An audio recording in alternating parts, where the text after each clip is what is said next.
পরিবেশ দিবস উপলক্ষে অ্যাডাপ কর্তৃক আয়োজিত আজকের এই একটি মহতী সভা সম্মানিত সভাপতি আমার পরম শ্রদ্ধেয় আমার অত্যন্ত প্রিয়ভাজন মাজেদা শওকত আজকে আমাদের মাঝে উপস্থিত আছেন অ্যাডাপের সম্মানিত আমাদের পরিচালক এবং যিনি অত্যন্ত পরিশ্রম করে মেধা শ্রম দিয়ে এই পরিবেশের উপরে সার্বিকভাবে শুধু গাছ কাটো গাছ লাগাও এইটাই পরিবেশের মূল বাধা। এই আজকে যে মূল প্রবন্ধটা উনি করেছেন এটার মধ্যে পরিবেশের সার্বিক কিছু উনি তুলে ধরে একটি সুন্দর প্রবন্ধ উনি উপহার দিয়েছেন আমাদের জন্য।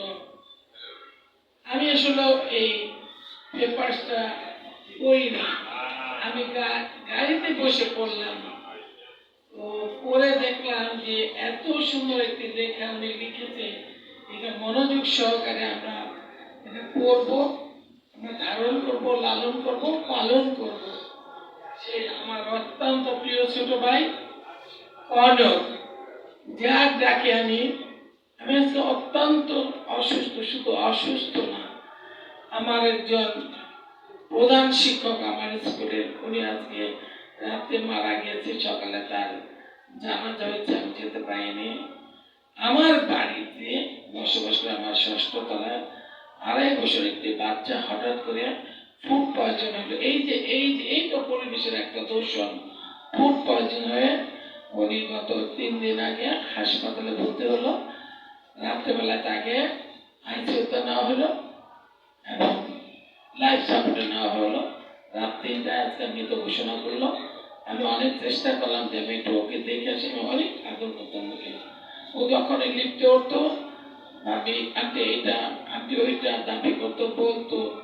একজন ব্যাংকার ছিল, মাত্র 6 বছর তার সংসার জীবন, কি মৃত্যু এবং ডক্টরদের গাফিলতির কারণে আমি সেইগুলি রেখে শুধু কনক এবং জসিম ভাই বারবার আমাকে আমন্ত্রণ করে আমাকে সম্মানিত করে। এই সম্মানটুকু রক্ষার জন্য আজকে আমি শত প্রতিকূলতার মধ্যে আমি আপনাদের মাঝে চলে এসেছি।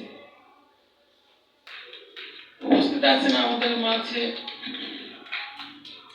আমার একটু আগে বক্তব্য রাখলেন, অত্যন্ত জোরালো, বলিষ্ঠ এবং গঠনমূলক, ভালো মন্দ সব দিকগুলি সরকার বেসরকারি ভাবে যারা কাজ করে তাদের উদ্দেশ্যে অনেক কথা বলেছেন, বাস্তব কথা, বাস্তবসম্মত। আমাদের শামীমা চৌধুরী, এলিজাপা একজন সাংবাদিক অফিসর, তার আগে বক্তব্য রাখলেন আমার আরেক বোন জান্নাতে ফেরদৌস লাকি আপা। উনি ককাশ নিয়ে কাজ করেন, ভালো লাগলো সংখ্যালঘুদের নিয়ে। উনি অনেক গুরুত্বপূর্ণ তথ্য উপস্থাপন করেছেন, অনেক। আসলে ওই যে আমাকে আপনারা একজন নীতি নির্ধারক ভাবেন, আমি একজন নীতি নির্ধারক হয়ে যা করতে না পারি, আপনাদের এই ভয়েসের মাধ্যমে আমরা অনেক কিছু করতে পারি। এই ভয়েসটা একা না, সম্মিলিত ভাবে আমরা সবাই যখন এই আওয়াজটা জোরালো ভাবে তুলব, আমরা যখন এখানে বক্তব্য রাখছি, আমরা প্রোগ্রাম দেখেন আমার প্রেস ক্লাবের সামনে আমি আসতে আসলাম, একদম তৃণমূলের পর্যায়ে আমার মা বোনেরা ভাইয়েরা এখানে এই পরিবেশ নিয়ে তারা এখানে কথা বলছে, বক্তব্য রাখছে, ভালো লাগলো।